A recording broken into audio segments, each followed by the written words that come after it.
evening, ladies and gentlemen. This is Brock Beard from LastCar.info, and welcome to Behind the Wall, the post-race show that comes on after the race, where unofficially, pending the results of post-race inspection, Denny Hamlin has scored the 61st victory of his Cup career, breaking his tie with Kevin Harvick for 10th all-time on the NASCAR wins list. His first win of the season, a very emotional win for sure, certainly understandable. And decent job by Jamie Little actually letting that play out and asking the right questions. Just shows that Jamie Little is a fantastic pit reporter, but still struggles in the booth for sure. But yeah, I mean, my goodness, a convincing victory for Denny Hamlin, leading 134 of 267 laps, a race in which everybody finished under power, including last place finisher Shane Van Gisbergen unofficially, completing the race 5 laps down due to a series of, different pit strategies, pit penalties that were occurring in this race. Pit road has always been very treacherous at Las Vegas, and really a lot of the drivers that lost multiple laps were very much had their hands slapped by pit penalties during this race as well, and that ended up being the factor there as well. Again, not the most competitive race out there, but definitely no shortage of storylines. Again, Denny's victory and being addressed in the interview there too. Questions really arising over the offseason if he was even going to run this year, and really needed to do some soul searching to even feel like he wanted to be back out there again. And we have seen him this year again, kind of a rough start to the year in general as well. I mean, he was up there at Daytona before the wreck with Allgaier, in and around the lead in other races this season, but understandably, a very difficult start to him in these first few races, but then really just coming into gear in this one. I mean, even at the beginning, with Gibbs qualifying as well as they did, the teammates being right there at the front of the field, still seemed like Hendrick was going to kind of, make this race their own, with Kyle Larson getting up there and William Byron. Some great moves at the front of the field there too. Again, not a race that had the most cautions or, a bunch of crashes or anything like that. But had some interesting moments too. Christopher Bell making a downright daring 3-wide move for the lead at one point, stalling out Kyle Larson, who got squished out of the battle up front there as well. Interesting to kind of see it shake out there. And again, NASCAR having restraint with the cautions. Cautions not thrown for phantom debris or anything like that. If the race was going to click by, I mean, again, some races are just going to go like this, and again, I'm not going to pretend it's the greatest race ever, but again, I don't really feel, too disappointed in the outcome there. There was definitely some storylines to follow, certainly Denny, for everything that he's been going through, and drivers that were coming back from penalties, both Chase Briscoe and Ty Gibbs for that matter. Briscoe, having, a bit more of the penalties, really struggling to get back up there and get into the lucky dog spot to begin with. Had been dropped to the tail end of the field there as well, with the wheel placed outside of his pit stall, and was doing a great job getting back up there. And Fox doing an okay job of kind of tracking his story. I'm glad that didn't just get ignored altogether, but especially when he was kind of getting up there, but not quite able to kind of break into the top 5 drivers there towards the end of it, finishing in the 8th spot there too. But I'm glad to see that happening, especially after we were seeing on the O'Reilly side, Sam Mayer trying to do the same thing at Phoenix last week. So other drivers not having as much luck recovering from their penalties. I mean, sometimes it just kind of snowballed for a lot of these guys at the back of the field. The last place spot trading between drivers like Josh Berry and Todd Gilliland and Cody Ware. And again, sometimes for how few laps these drivers were behind the field, not always for penalties, but sometimes in cases of just having aggressive strategies that didn't turn out. Michael McDowell dropped to the back of the field at the start when Van Gisbergen got pinballed around with a pretty amazing save that he had at the very end of the first lap. I don't know how much damage was done to the car. It must have had a factor towards the end of the race there for him dropping back as far as he did there. But McDowell's crew chief being very aggressive with his strategy as well, seeing him drop towards the back of the field but still kind of working his way back up there. Where did he end up finishing here? 26 at the finish, 2 laps down. Again, drivers that just, weren't quite on the same rhythm as the leaders found themselves pretty far out of it with 20 cars on the lead lap at the checkered flag. Your race winner again, Denny Hamlin over Chase Elliott, who did make a race of it there at the end. It looked like, maybe if there were a couple more laps, that he would have been able to find his way up there. Just ran out of time. Thought we were going to get a replay of what we saw at Kansas, where Chase Elliott kind of snuck in there and pulled off the victory there, but wasn't quite meant to be. Margin of victory unofficially 0.502 seconds, just over a half second. Seemed like it more or less stabilized there at the end. But again, Elliott made Hamlin work for it there at the checkered flag, and we'll see how he performs in the other 1.5 tracks coming up. William Byron in the 3rd spot, again, leading 26 laps, coming back from his Savage wreck, coming to pit road with Ty Dillon here last year. Good to see him get his first top 5 of the year. Christopher Bell, your pole sitter in the 4th spot, led 31 laps. Ty Gibbs in 5th place. He was a driver I'd picked to win this race. I thought maybe we get back-to-back first-time winners in this race after Josh Berry last season. Unfortunately, wasn't quite meant to be when he got caught with the same speeding penalty at the same time Denny Hamlin did. Hamlin able to get up there and turn that around into a victory. Ty Gibbs able to back up his top 5 from last week at Phoenix. Good to see him have a good run there, too. We'll see how things turn around as he's still looking for his elusive first Cup victory. Chris Buescher in the 6th spot. Kyle Larson in 7th. Larson looked very strong as well. Seemed to be determined to pull away and have the lead for himself. Wasn't meant to be after leading 62 laps.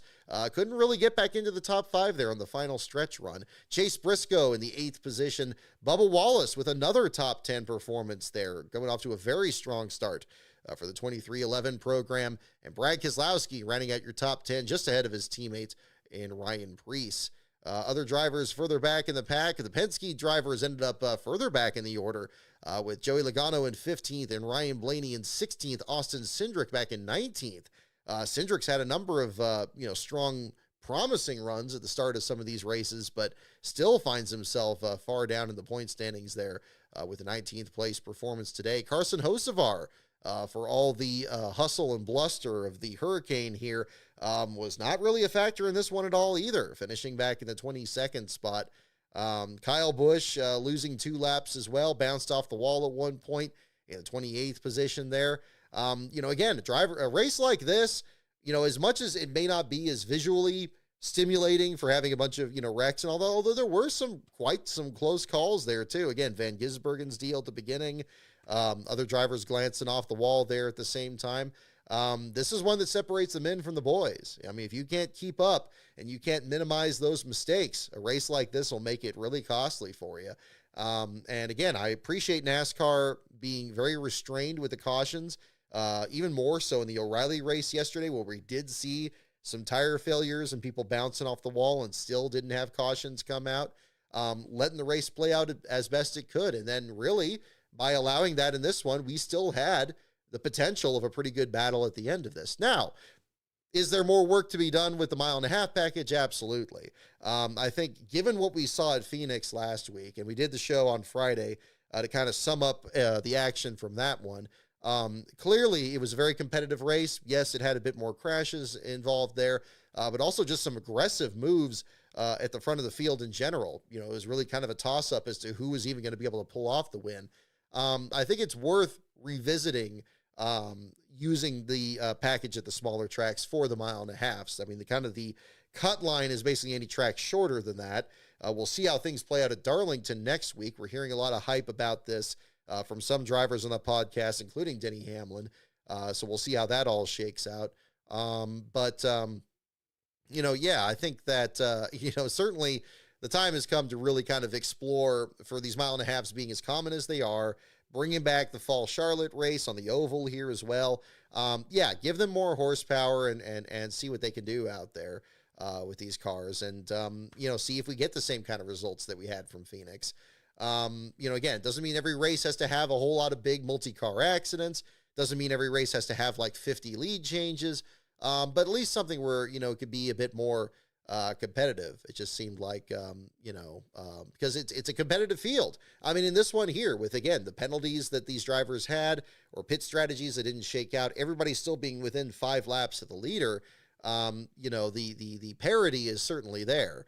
Again, give these guys more horsepower, show that they can manipulate these cars around the track a bit better than others, that they don't just, there was, you would listen to drivers at the back of the pack, and it wasn't like they were just, foot on the floor the whole time. It wasn't as bad as like the 550 package. There would be times where drivers would be modulating the throttle, especially in turns 3 and 4, hearing that on Van Gisbergen or Gilliland or Barry or some of these other guys at the back there too.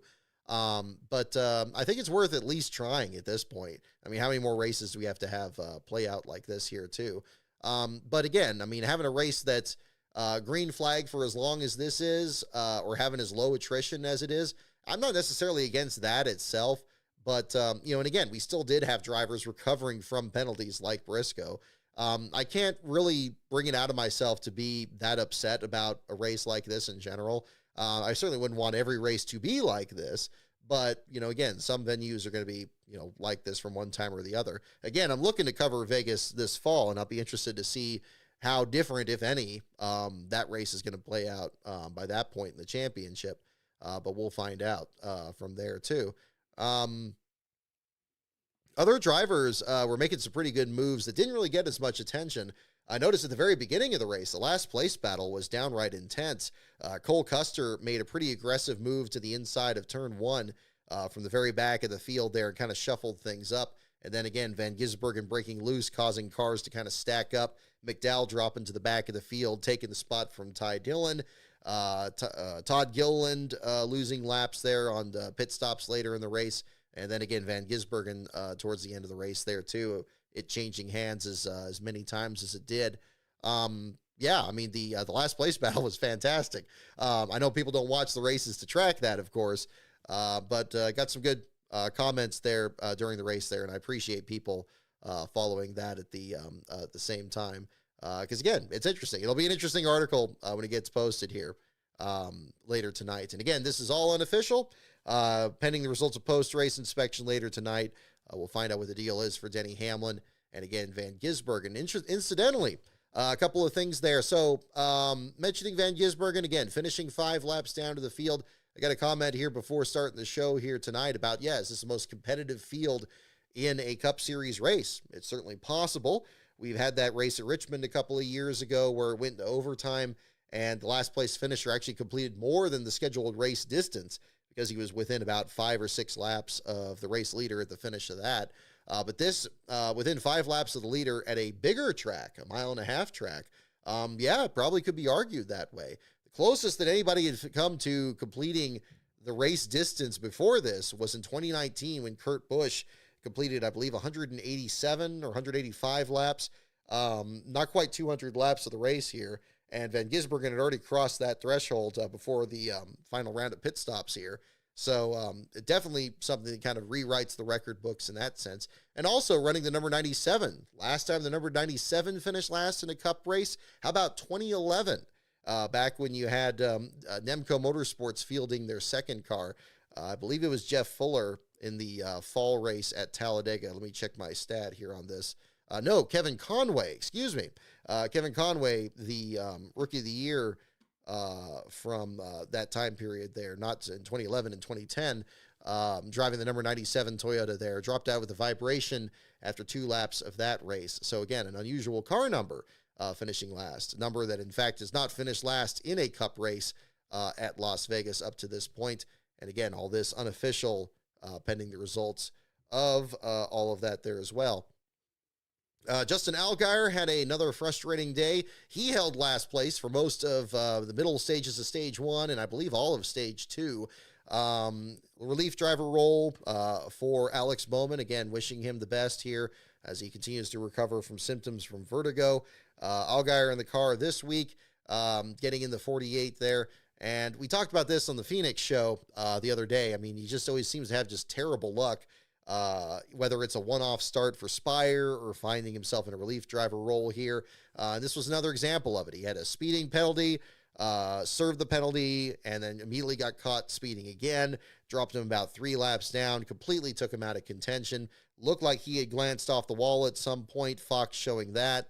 But regardless, still managed to climb up higher than I would have expected, finishing 2 laps down in the 25th spot there. Given how few cautions we had and everything, it's actually a pretty resourceful finish for how badly his day was going. I think that speaks to the struggles of other drivers behind them. About the only incident that we had in this race today was the incident between Connor Zilisch running in the back of Ricky Stenhouse Jr.'s car coming to pit road. We saw, again, that very serious accident that William Byron had in this race last year with Ty Dillon. This one not quite as serious, just running in the back, a bit of a fender bender, really, between the 47 and the 88. Zilisch with some nose damage, but the crew was able to get that patched up. I don't think he ever even held last place in this race. He closed to within about a couple laps of his teammate Van Gisbergen, back down to the 35th spot, and climbed up to 32nd by the finish, still finishing 3 laps down. In fact, Zilisch on the radio said the car was actually handling better than it had beforehand there, too.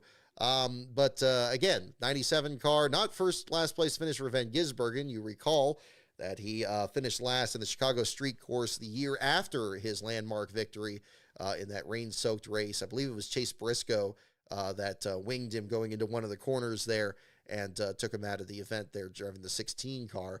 But this time around in the 97, which I did like the paint scheme. They did that, the same one that Michel Disdier's truck was designed by last year at Homestead. I liked the kind of crazy pattern. I mean, it kind of reminds me of what I have on the back of my laptop here with all these stickers and everything. Kind of gave me the same feeling as that of trying to set up something that was pretty eye-catching. And the black numbers, I thought, made it pop pretty well. So I hope that we get more schemes from that artist there as well. I think that'll be interesting. And it's too bad after, the great runs that Van Gisbergen's had to this point here on the ovals. Of course, Bubba Wallace came out during media availability and says that he expects him to win on an oval this year. And he almost got the top 10 last week at Phoenix. But if you recall, the Vegas track has kind of been a tricky one for Shane to this point. I believe in the O'Reilly race this time last year, he had some mechanical issues, and it just, was kind of struggling even before that happened. Again, it could just be a matter of different tracks. Darlington's going to be another interesting example of this too, because of course last year when Van Gisbergen got into the playoffs, I picked him to, have a good run in that race, but he really just struggled the entire night, ultimately led to him, being eliminated in the first round. The Darlington track's going to definitely be a challenging transition too. So I do agree. I think he is going to find his way to victory lane in an oval track. I mean, especially if he returns to the form that he had back at Phoenix. Maybe it would be at a track that's similar to that, like a Richmond or an Iowa or something like that. Or when we get back to Phoenix in this fall, who knows? But yeah, maybe with these 1.5 miles or some of the stranger design tracks, maybe that's going to be a bit more of an issue. But again, it'll be an interesting storyline to continue to follow coming up here. The radio transmission, just before the start of the show here, team saying that was no fun. Let's not do that anymore, said to Van Gisbergen over the radio. Shane thanked his team there for plugging away as best they could. Unfortunately, the track didn't have much to give him this time around, so it ended up being a bit of a short afternoon there as well. Saw a little bit of the beginnings of an altercation there, or at least a pretty intense conversation between Ross Chastain and Daniel Suarez. The finishing results show Chastain just ahead of Suarez in the 17th and 18th spots.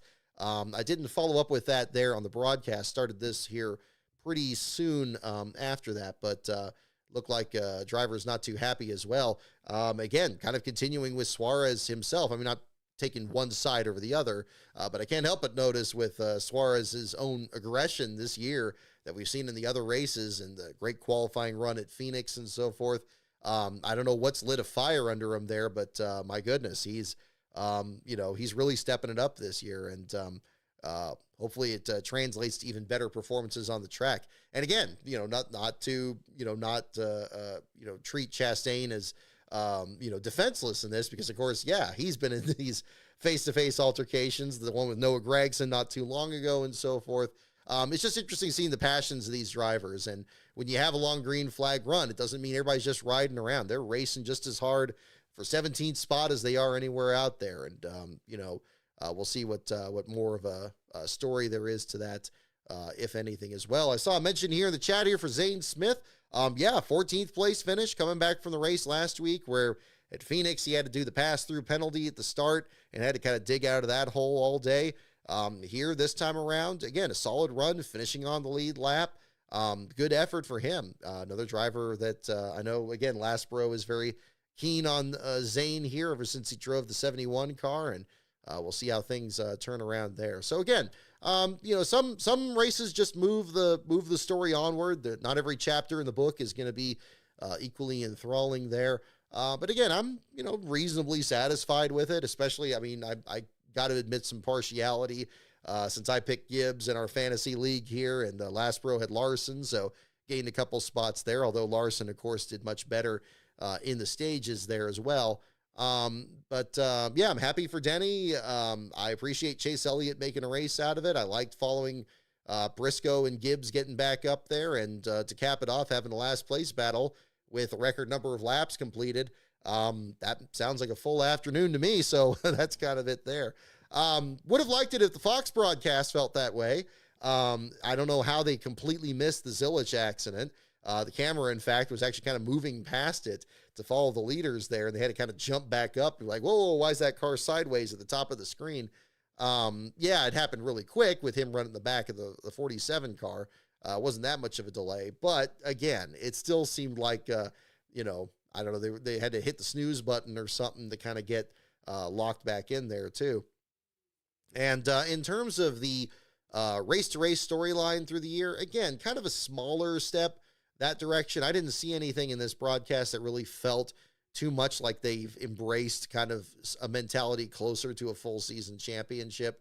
It almost felt like with Denny winning this race that they were kind of thinking, oh, wow, yeah, he's in the playoffs. He's like, whoa, like back that off. It's like, it's enough that he wins the race. It's enough that he wins when he didn't even know if he was going to be starting any races this season. It's enough that he's celebrating it with his family. It's enough that on top of that, he breaks the tie with Kevin Harvick. These are all big things in and of themselves that don't have anything to do with the championship or anything else like that. And that's great. And, and again, I think Jamie Little actually did the best part of this with her interview with Denny, and I don't think anybody else there probably would have done a better job, especially if you've got that family angle and all that stuff.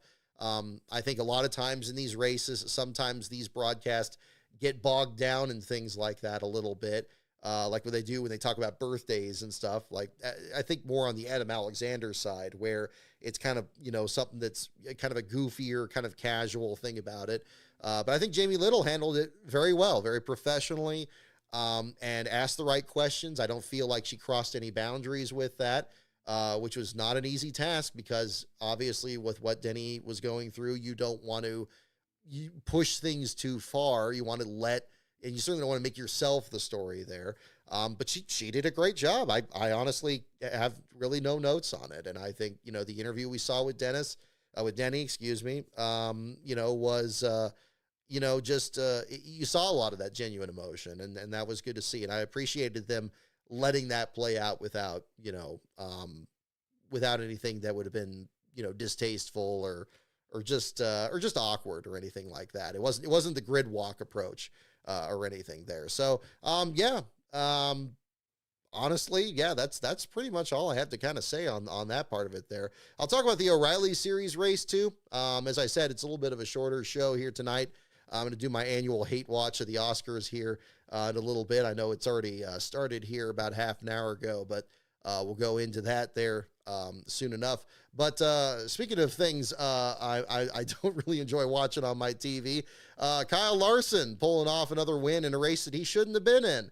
And everybody's celebrating it like it's some kind of huge accomplishment. And okay, cool. Kyle Larson and Chase Briscoe, first and second, somebody get these guys a cup ride.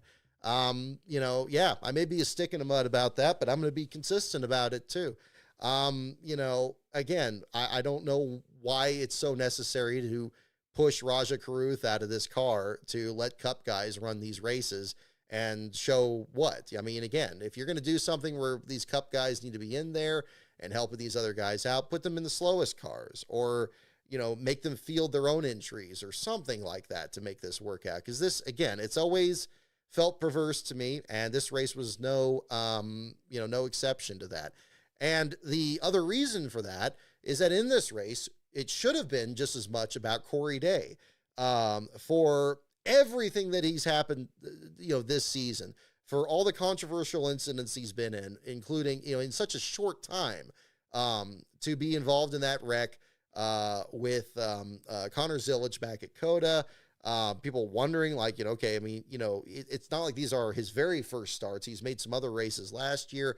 What's going on with this? Corey Day easily the best race of his career in this one. At one point, being right up there in the mix and having got, series regulars right behind him there with Justin Allgaier and Taylor Gray and Sheldon Creed right up there, and had a great battle right up there up front. It's like, oh man, this is like an actually good race between series regulars. And what happens? Well, the same thing that always seems to happen. The Cup guys get up there and they can just do whatever they want, and they can just run over the top of these guys, and it suddenly becomes a different race, and everybody else is running for third or fourth or wherever else in the field there. But again, much like with mentioning Jamie Little here for the Cup race today, credit where credit's due with Corey Day. He was very impressive in that race. Talking about, kind of remind me of our discussion about the Cletus McFarland deal, talking about this on our Friday show. He really needed to right the ship and just have a solid race. If he had just had a top 10 run, but wasn't really, a factor for the lead, and was just kind of in and around there and didn't get anybody's way and didn't have any big controversial thing happen, I think that would have been a big point in his favor. But to be in among the leaders, to lead 9 laps in this race, and yes, okay, it's still with Hendrick and all that, and that sponsorship, he can't help anything about it. At least they're doing something to develop a new talent up there. It was impressive, and he deserves the acclaim for the run that he had up there as best he could.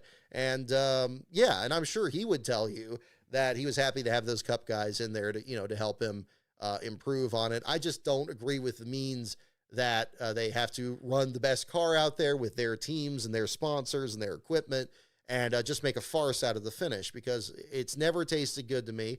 I don't know why we continue to allow it, but again, it's, and you know what, if these drivers like Larson are going to be so outspoken about it, I don't see a reason to, not call a spade with it. I think it's unsportsmanlike.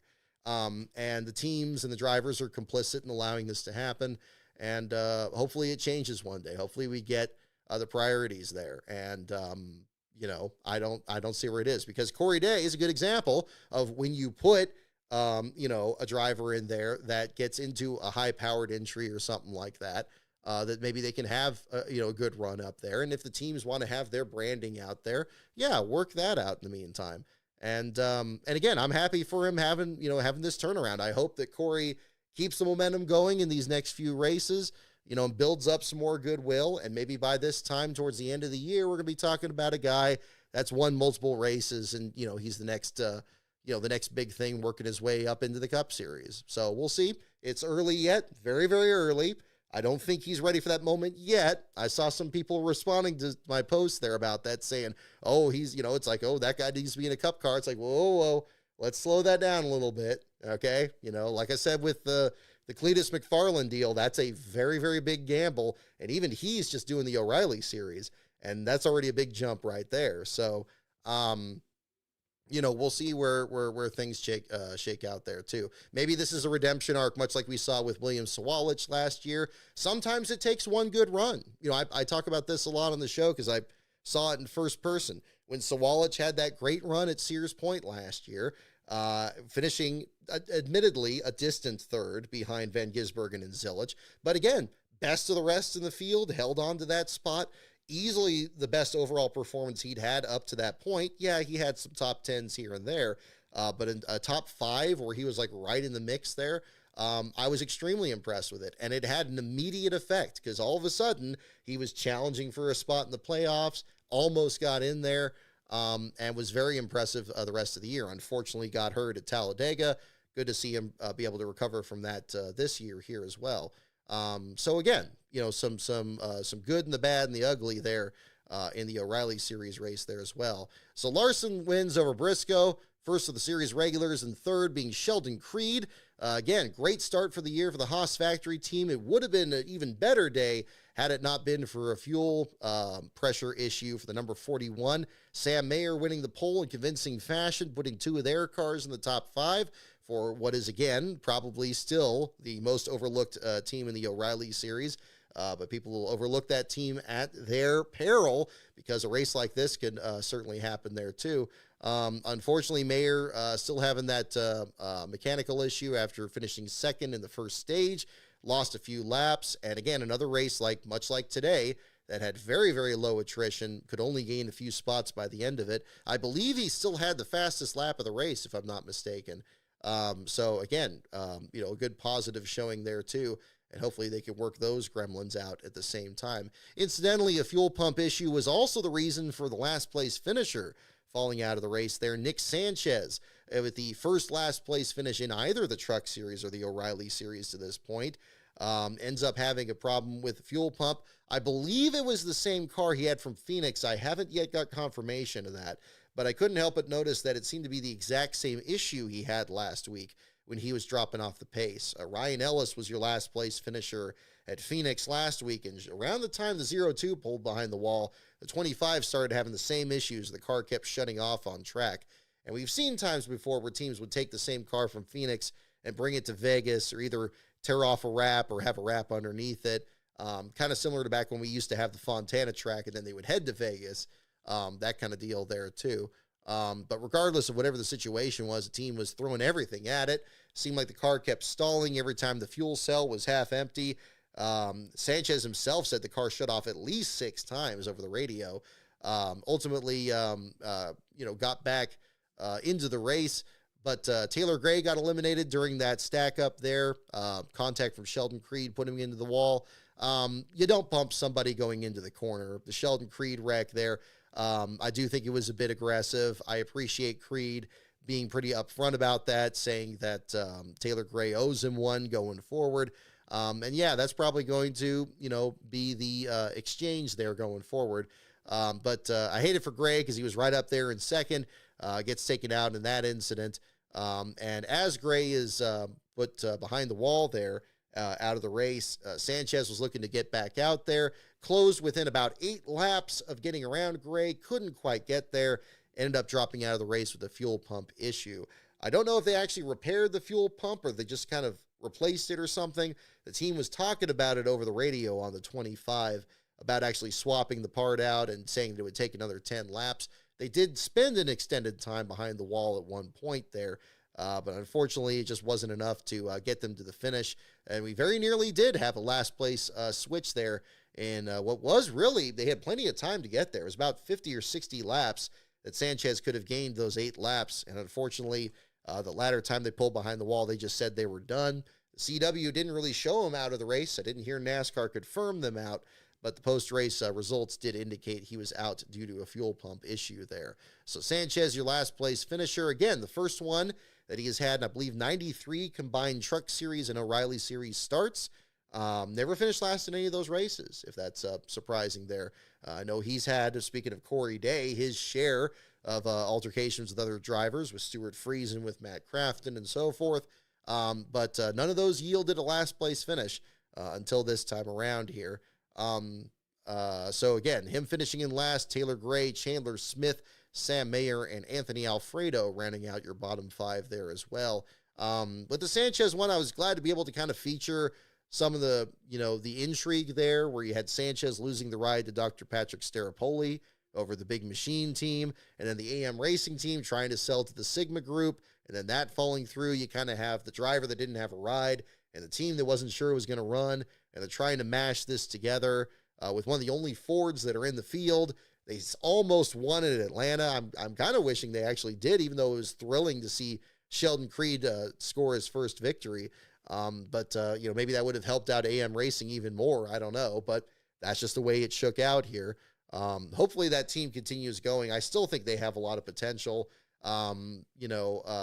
It's just a difficult start, and this is just the latest in a series of rough runs in these first few races.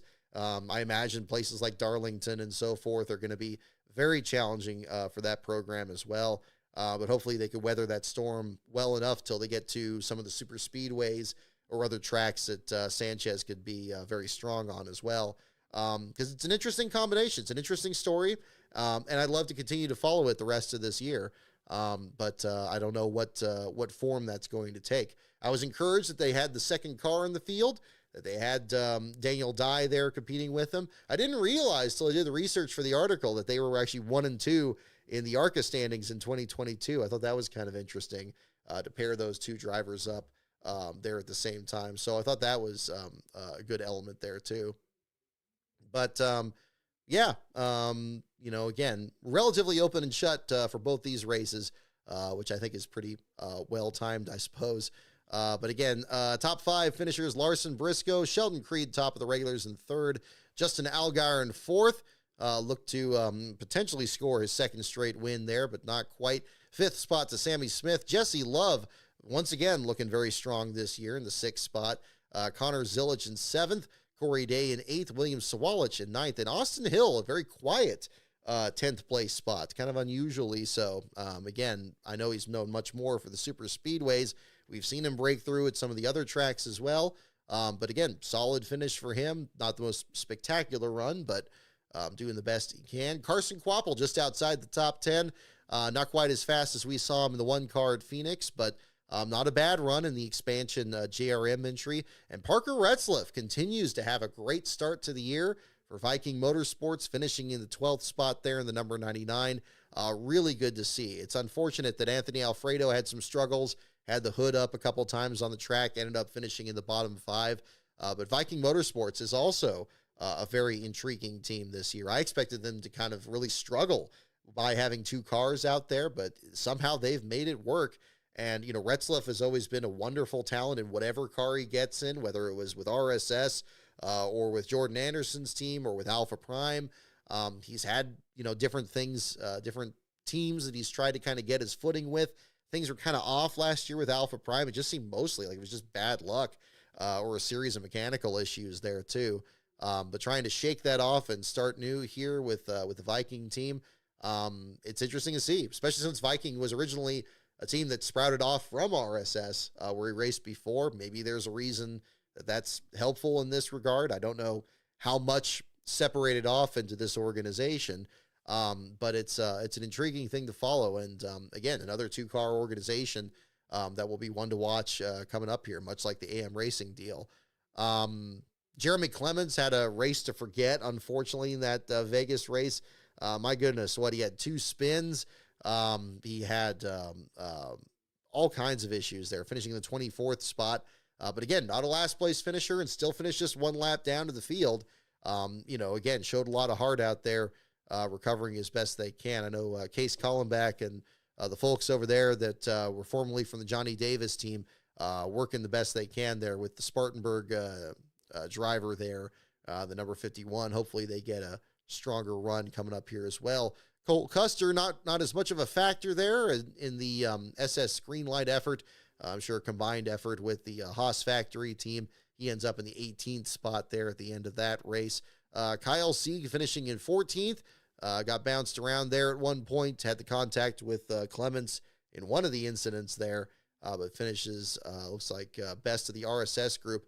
Unfortunately, brother Ryan Sieg, who had at one point worked his way into the top 10, ends up dropping back to the 33rd spot by the finish there. So some late race bad luck for other drivers there as well. Austin Green involved in a spin, ends up in the 25th spot. LeVar Scott coming back with outer right front fender, still gets a 26th place finish, climbing up from last place. So a fine effort for him.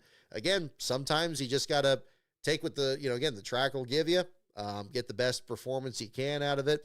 Probably other drivers in that position maybe would have handled that not as well. So again, kudos to him. I understood he's just released some merch this last week, so kudos to him as well. That was one where Mark Martin picked up some. That was really cool.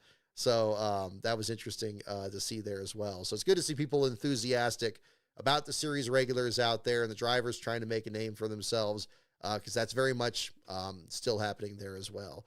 So yeah, that's mostly what I have there at the same time there too. I'll check out the chat here. We'll do some trivia questions. And if you have any other questions from the race weekend to mention here too, I'll go into my notes at the same time. I don't want to swing too much in terms of content here, but certainly don't want to ignore the tragedy yesterday, World of Outlaws, the incident between the safety worker accident that claimed the life of one of those officials out there. Certainly condolences to the friends and family out there at the incident over the Kennedale Speedway Park this past weekend. Hearing news about that. I certainly hope that whatever occurred there, that, that they can work out something to, it's easy to forget the safety workers themselves, take on tremendous risks to do the work that they do. And if there's anything that could be done to make their experience safer as well, perhaps that's the next phase of looking into that as well. So we'll see where the story goes from there at the same time. Beast of Metal, thank you for your super chat here as well for $20. Goodness, man. Thank you so much. This is what we're up against in pushing back on cup intrusions. I got into a heated argument with someone on Iceberg Stream who thinks they should be allowed at every race because O'Reilly was conceived of as, quote, a cheaper alternative to cup. Well, that's an interesting argument that person had there as well. I don't know why a cheaper alternative is even, why that would be something that would justify having cup guys in there more often. I can see where that would be kind of a challenging discussion with that person. I have to wrap my mind around it. I think if anything, his argument would be kind of something that would point to why you should leave the cup guys out of it. You got drivers, of course, guys like Randy LaJoie that end up preferring to run in the lower series for that reason there too. Yeah, it's unfortunate. And I refuse to really, I don't feel like I have a different, I do have to stop myself sometimes and wonder how much of it is just a me issue, or if it's like, if I'm just like, am I just not seeing some really brutally obvious aspect to it that completely justifies it that everybody else is seeing? And again, I hear it from some of the other drivers out there that, they want to race against the cup guys. But again, I think it's just a matter of, without going too far down this road, it's a matter of just not having the right priorities. If you want to have guys compete against the cup guys, there should be more opportunities for the guys, the best, the ones in the lower divisions, your Jesse Loves and so forth, your Parker Retzlaffs, get them more opportunities to race in cup, especially where the cup car is so different, especially when the cup drivers are still the elite drivers in the circuit. You should get that. That should be the encouragement. Let them race against all of them. If they ultimately want to get up the ladder, that should be what's allowed. And it'd be like, oh, well, Brock, that's just not possible. It's like, well, why is it possible to have the cup guys come down to the O'Reilly series and just steal away these wins? I don't see how it's so different in that respect. Just work something out. And if it comes to, is the stumbling block where is it NASCAR? Is it when the sponsors enter the sport and do they demand cup drivers? Is it the cup drivers themselves leaning on the team owners to give them the rides? Let's really understand this process and where is it coming from? And why is it allowed to continue? And just have a rational discussion about it here. Because on its face, especially if you got people that are new to the sport or something like that, they don't understand it. How do you explain it to people or in that respect? So that's where it still needs to be reexamined. I'm glad it's not as big of a problem as it used to be, but I'm hearing all these rumblings that are sounding like, oh, it's going to be a bit more common. And we got these all-star entries that these teams like Hendrick and Gibbs have, and they're starting to put the cup guys in there more and more. And we're seeing this tag team duo when you get like William Byron one week and it's Kyle Larson the next week, and it's going to be Chase Elliott the week after.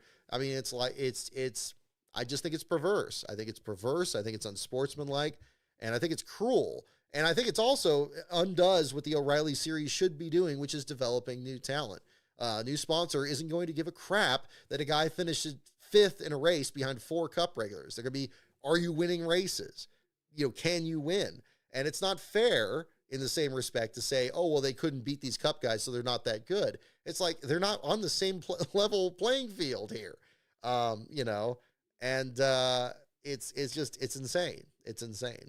So, and again, even when it did happen back in the day, when you had like the occasional race where like David Gilliland would win Kentucky in a car like that, you know, yeah, he got a Cup Series ride, but was he really ready for it at that point? Was that the best measure of it? And it ultimately didn't, you know, he didn't pull off a Cup win, had a long career in the sport. But again, is that any better than a situation where you allow these guys to win as many O'Reilly and Truck Series races? And yeah, as I said on Friday's show, if you don't belong in the Cup Series, if you're not ready for it, the sport just naturally cycles people out because there's always going to be new people trying to get those spots that are always going to be finite. And there's always going to be a finite number of spots for a finite number of races with a finite number of teams. And that's just the way it is, especially with these permanent charters. So, you know, it just needs to be a difference in priorities to work all that out. Because, yeah, again, we get glimpses of it here, even in the race here on Saturday, where, yeah, you get Corey Day and you get all these other guys up there.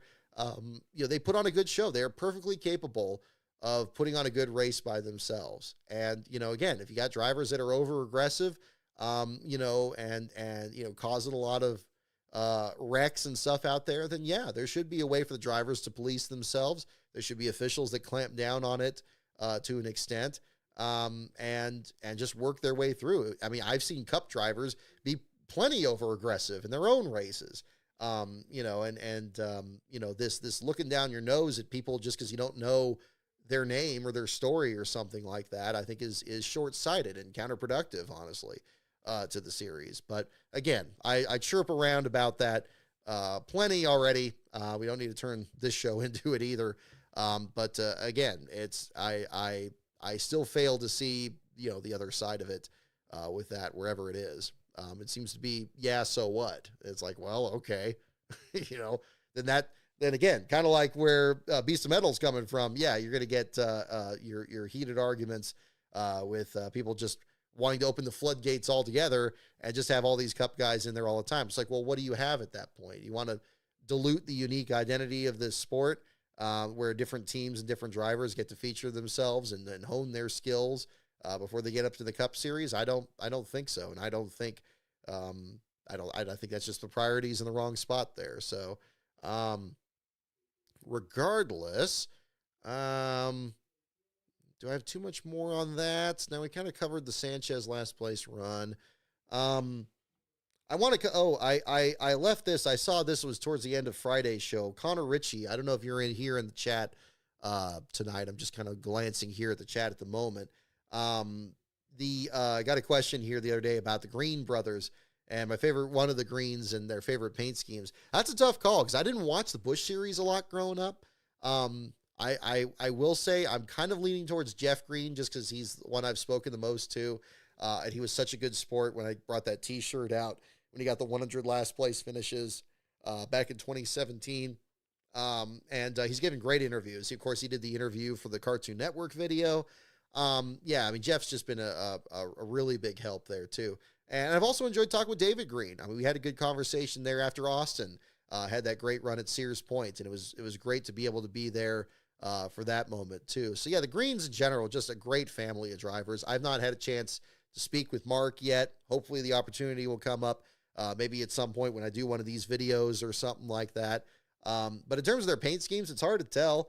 You know, I liked a lot of the Jeff Green Petty Enterprises paint schemes. I think I actually have a picture. I have one of the shirts that I picked up recently of his 2004 scheme, and I thought that one looked pretty cool. Yeah, here we go. I just have it on my phone. I don't know if it'll show well on screen here. But yeah, there we go. With the 43 and the Cheerios car. Whoop, does that show a little better? There we go. So I thought that design was pretty good. I haven't worn it on the show yet, but I'll have to bring that out. But I always loved the Intrepids from back then. So I had that. But actually, David Green, I liked the Caterpillar car he had in 98, and even more so the Wolf Tobacco Pontiac, that 37 car. Ooh, that was gorgeous. So a lot of good paint schemes there as well. So again, That's kind of where I am with that. So again, thank you for the comment. I saw that towards the end of the show. I was already kind of closing out the show, so I apologize I didn't get to your comment there, but I do want to bring that up on the show here this evening. So again, a little bit of a shorter show here tonight, but I'm going to wrap up here as well with some trivia. We'll do a couple trivia questions here on this, and I'll check the chat here as well. Make sure I didn't miss anything in terms of some comments here for some other topics here as well on the show tonight.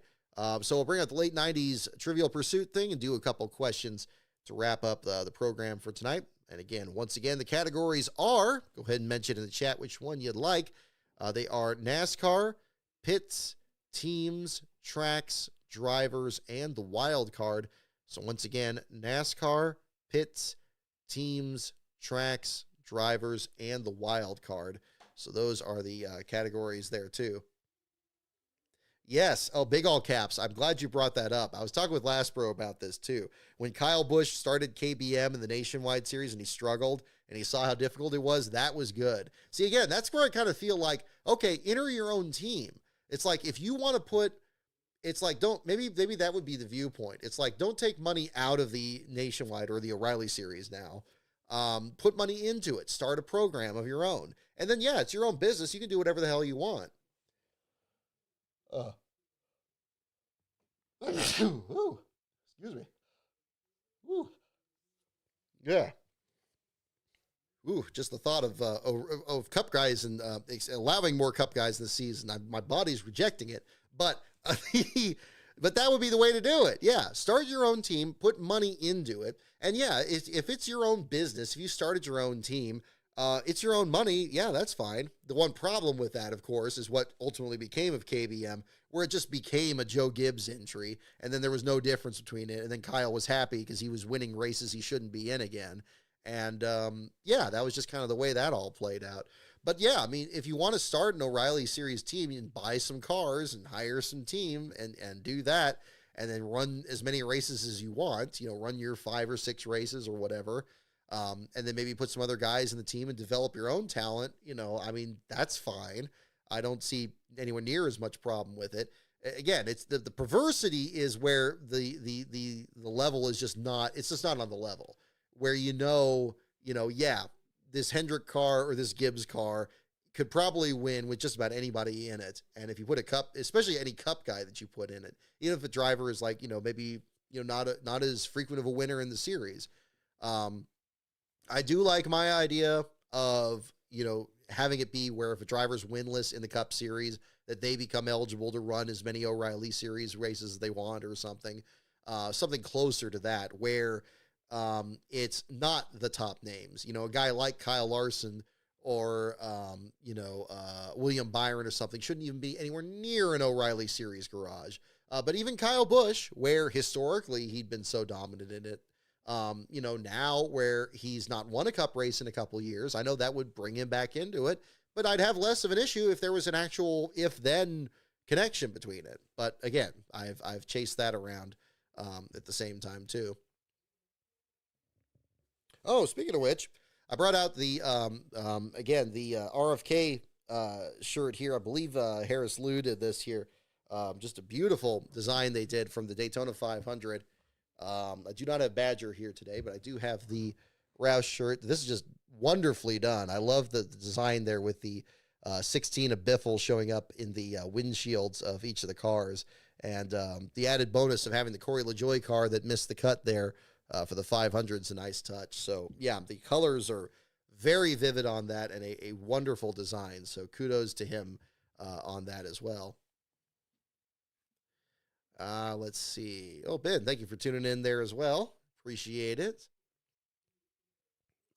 Just checking my feed here for anything on that. Beast of Metal or somebody else, if you want to let me know which category is leading on that, we'll do a couple questions on here. Let's see.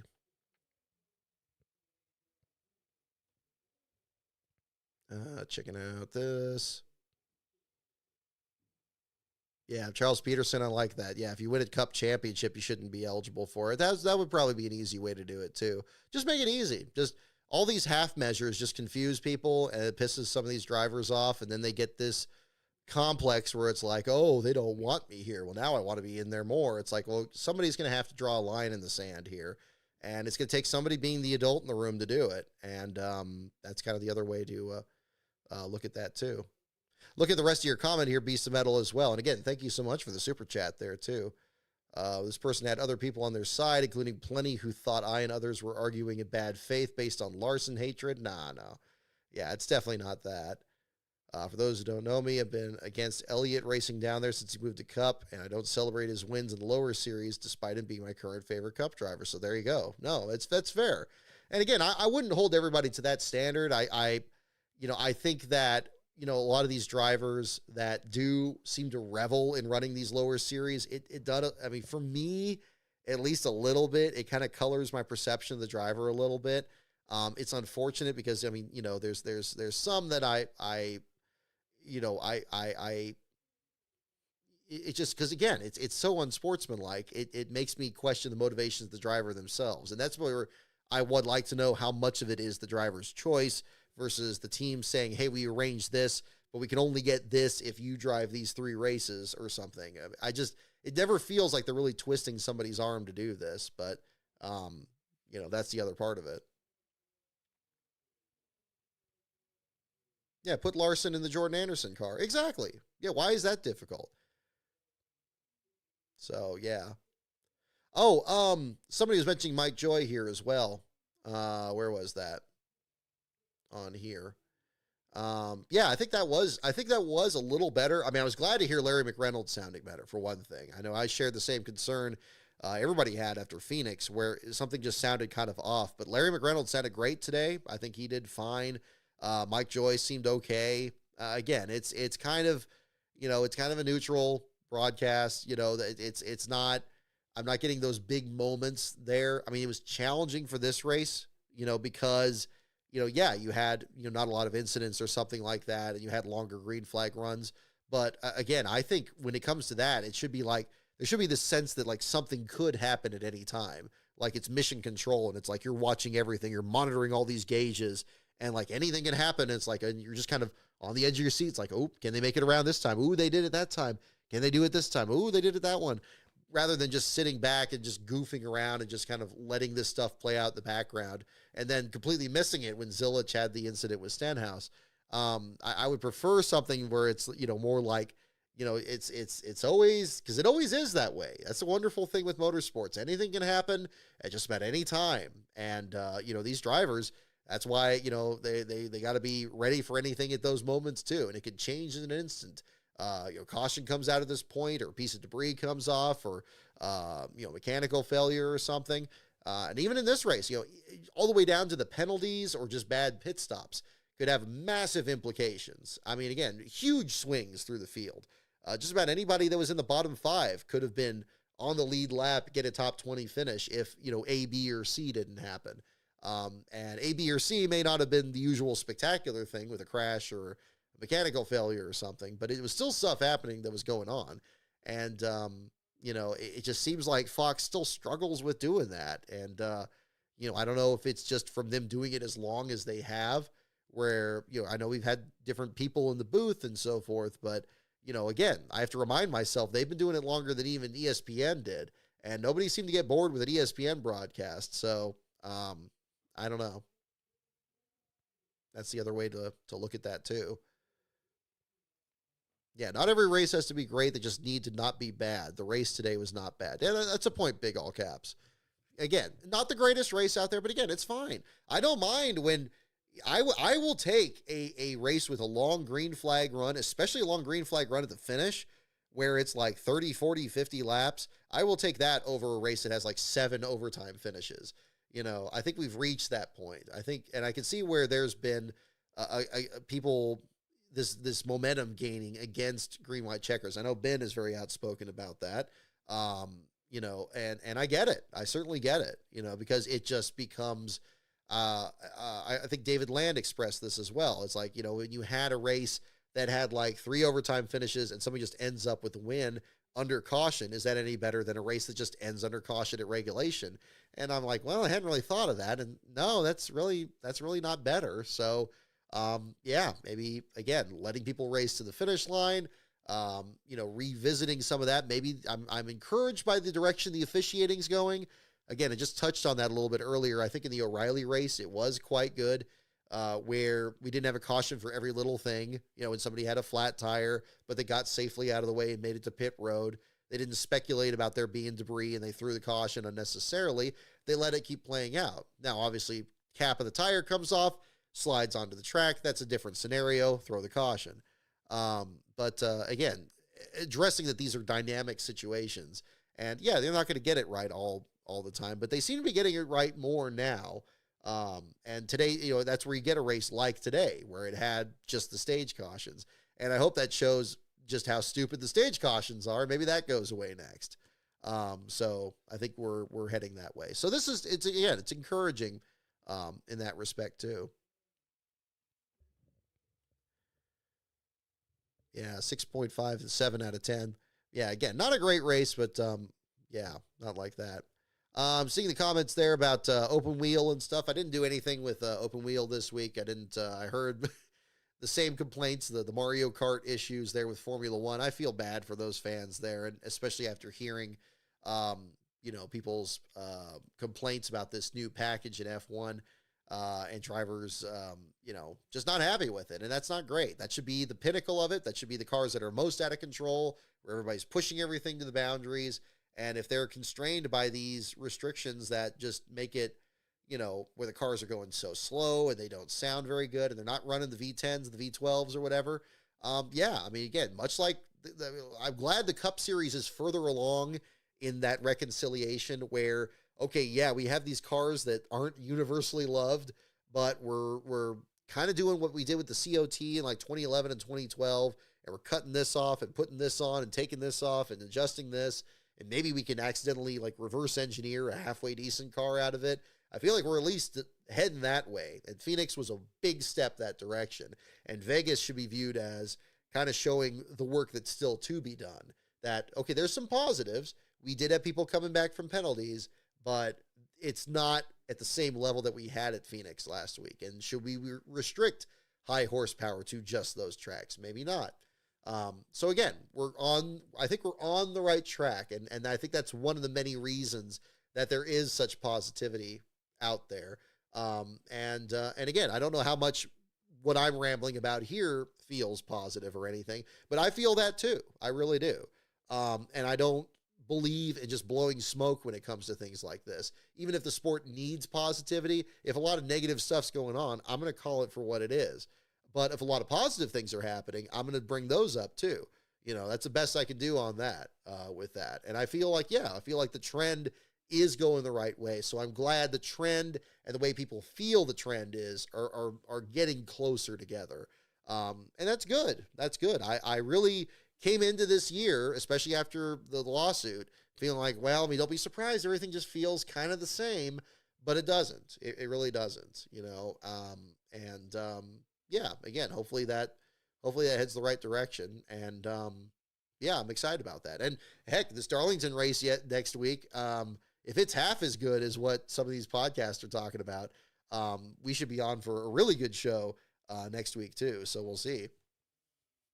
Yeah, Jimmy, I'm with you there too. I hate it for Josh Berry. I would have loved to pick him again. It was great to see the Wood brothers win. I'm glad they got a win in their 75th anniversary season, even if their playoffs just, went to hell. But that's not their fault. They were doing the best they could under the circumstances. They were just snake bit there.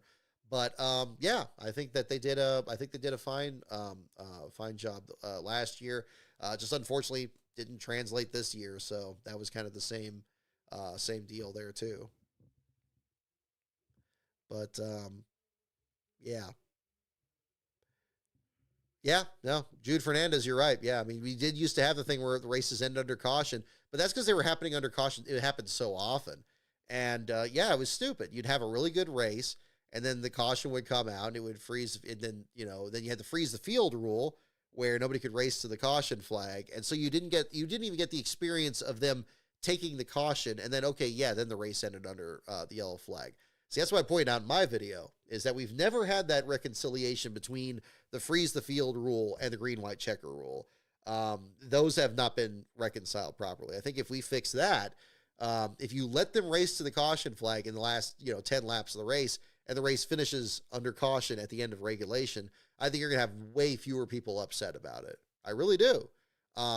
And those races in 2004 were right at the heart of that, because they couldn't race to the caution because Dale Jarrett got upset at New Hampshire. And that was absurd. He was parked in the middle of the track, and it could have been a really serious accident. It's not entirely, against him on that, but it was a classic overcorrection by NASCAR to not properly weigh that against a green, white, checkered finish and all that, or finishing under regulation there too. Perhaps they're trying to appease too many people at once, but unfortunately that's what happens. You end up, just ticking off everybody. So, maybe that'll be something that gets, looked at too. I did not see the IndyCar race at Arlington too. Did that go well? I don't know. I mean, I liked that the course was interesting. I didn't really hear too much on that, but yeah. Oh, and where were we with the categories? I don't want to forget to do a couple questions here to wrap up. Let's see. Boop. Keselowski, 2 for wild card, 1 for tracks. Thank you, big all caps.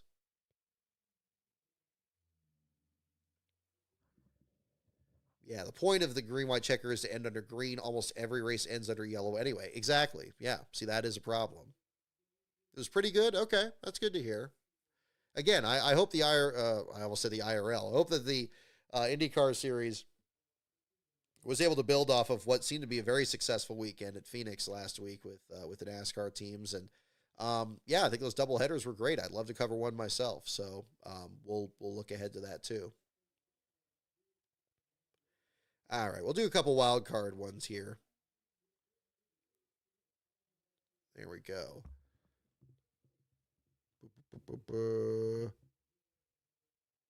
Yeah, at the same time.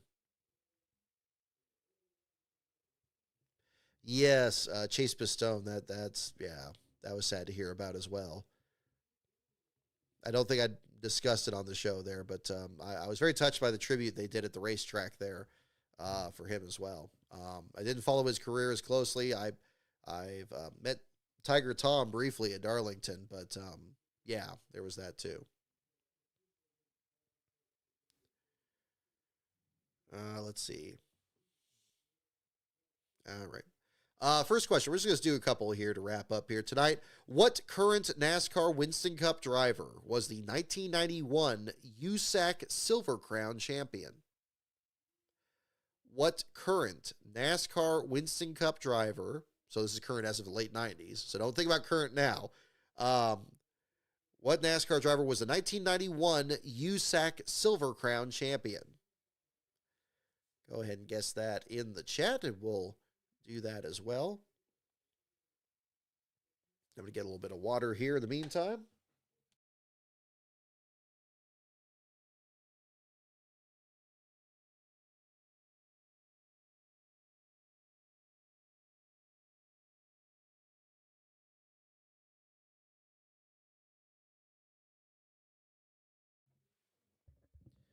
And then we'll get ready for the next last place battle in the Oscars here as well.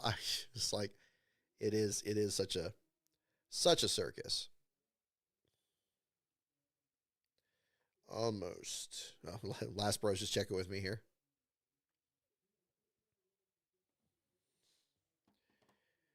All right. Yeah, I guess it's for Jeff Gordon. Okay, you guys are too good. What current NASCAR Winston Cup driver was the 1991 USAC Silver Crown champion? The answer is indeed Jeff Gordon. Jeff Gordon's the correct answer. Jeff Gordon.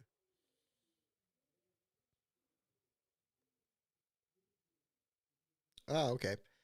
And we'll just do one more question here, folks. I know it's a bit shorter, but we'll do some more in Darlington. I actually have something in mind for next week's show. I'm going to test and see if it works, but if it does work, I'm going to put it on the show here next week. So stay tuned for that, especially for Darlington. I think that'll be a fun one. So here we go. Last question for the evening, folks. What early short tracker earned the nickname Bullfighter? Don't look it up. Don't look it up, but try to guess it here. What early short tracker earned the nickname Bullfighter?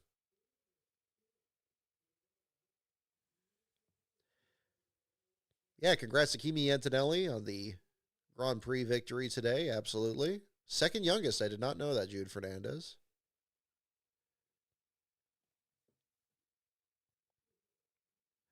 A lot of you guessed Jeff Gordon. Looks like Austin P. Foster was the first one there.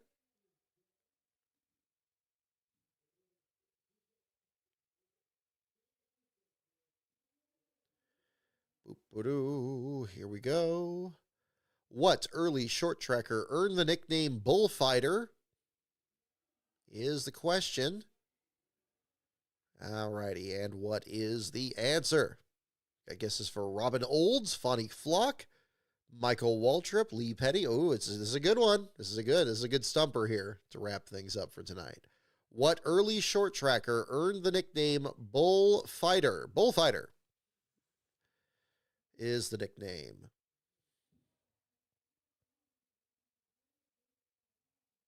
Alrighty. Robin Olds, Marvin Panch. Okay, we got several guesses. Let's see.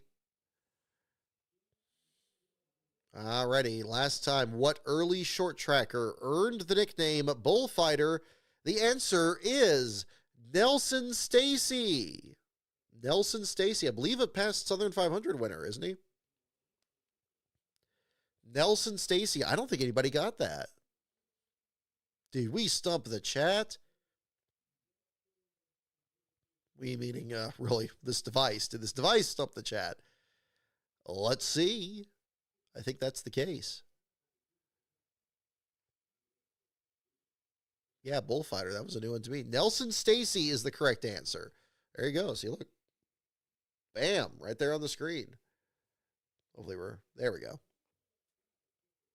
Yeah, I would not have guessed that either. That almost sounded like it would have been like a Dale Earnhardt or Junior Johnson, maybe something like that. Or if it was going to go way back to like a Red Byron or Bill Rexford or something. But yeah, there we go. Hey, I learned that one too. I didn't know the answer to that one either. Full transparency there.